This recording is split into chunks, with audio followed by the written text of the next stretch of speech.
नमस्कार, आप देख रहे हैं एन ब्लास्ट। आइए देखते हैं आज के मुख्य समाचार अयोध्या की। और जिनमें से 18 का निस्तारण हो गया और कुछ मामले ऐसे हैं जिनको हम लोगों ने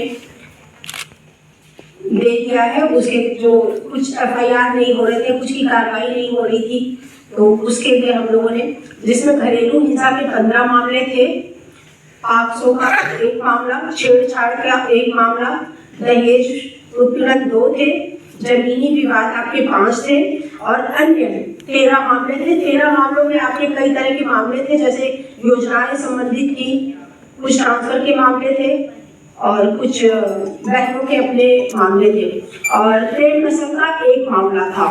तो टोटल 38 प्रकरण रहे, जिनमें से 19 का तुरंत 18 का निस्तारण हो गया।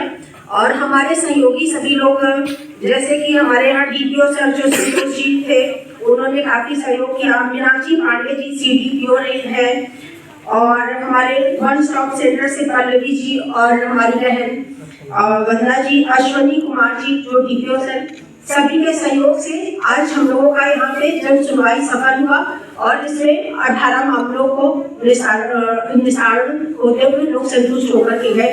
और आगे मैं ये भी चाहूंगी, हमारी जो आंगनबाड़ी की बहनें आई हैं, पहले तो मैं उनको धन्यवाद देना चाहूंगी कि आप लोग अपना बहुमूल्य समय ले रहे हैं, इसके लिए बहुत बहुत धन्यवाद बहनों।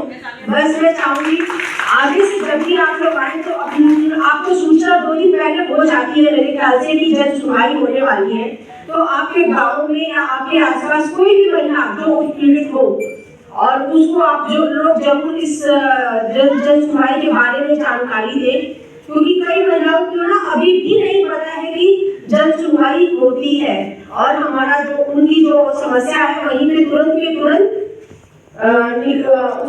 निवारण हो जाता है उनकी समस्या का।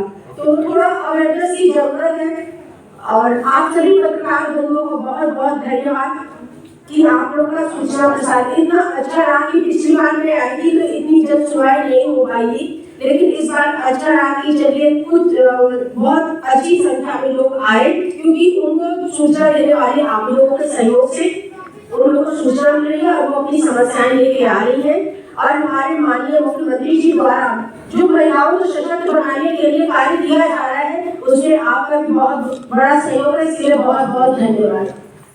के मामले थे, जमीनी विवाद के मामले थे, एक पाक भी था और आपका छेड़छाड़ के मामले थे।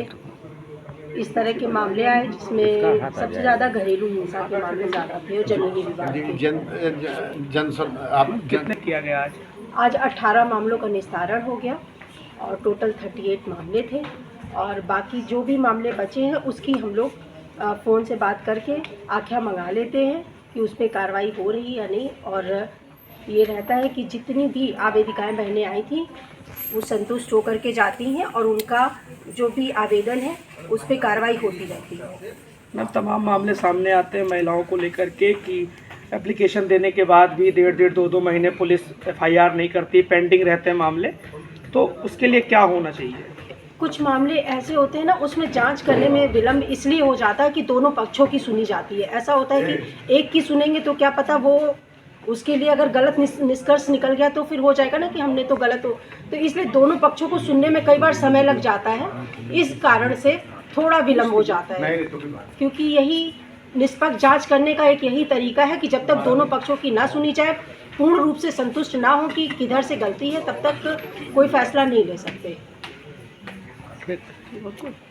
के सहयोग से ही सबसे बड़ी चीज़ मीडिया होती है। मीडिया ही ऐसा एक हम लोगों का हथियार कह लीजिए कि किसी भी मामले को बढ़ाना है तो मीडिया से संपर्क करना पड़ता है। तो आप मीडिया बंधुओं से निवेदन है कि जब भी जन सुनवाई होती है तो 2 दिन 3 दिन पहले ही सूचना कर दी जाती है और वो आप लोग जो है गांव के गांव, जैसे जो महिलाएं थोड़े अज्ञानतावश अत्याचार सह रही हैं, उन्हें नहीं पता है कि कैसे कहाँ से हमारा निवारण होगा, तो उनके तक ये बातें पहुँचाइए। और हर महीने जन सुनवाई होती है, उनको यहाँ पर भेजिए और अपना जो भी महिला आएगी संतुष्ट होकर जाएगी। ये हमारे माननीय प्रधानमंत्री जी, मुख्यमंत्री जी की ही देन है कि महिलाओं को सशक्त, मजबूत, आत्मनिर्भर बनाने का, कि महिलाएं अब अत्याचार नहीं सह रही हैं और अपने को मजबूत बना रही हैं, अपना घर परिवार चला रही हैं और सुख शांति समृद्धि बनाए हुए हैं। मैम अंतिम सवाल, आखिरी सवाल ये है, महिलाओं से ही जुड़ा हुआ। ऐसे कई प्रकरण आ रहे हैं जिसमें महिलाएं भी गलत कहते हैं कि शक्ति का गलत प्रयोग कर रही हैं, तो इसी वजह से कुछ एफआईआर ऐसे आते, एफआईआर क्या आपकी कई महिलाएं जो गलत रोल करती हैं, इसीलिए उसकी जांच ठीक से करने के लिए थोड़ा विलम्ब हो जाता है। इसी कारण से महिलाओं को जो है दोनों पक्षों की सुननी जाती है, तब एफआईआर किया जाता है। अगर वो महिला दोषी पाई जा रही है तो उस महिला के खिलाफ भी कार्रवाई हो जा रही है। ठीक, थैंक यू सो मच।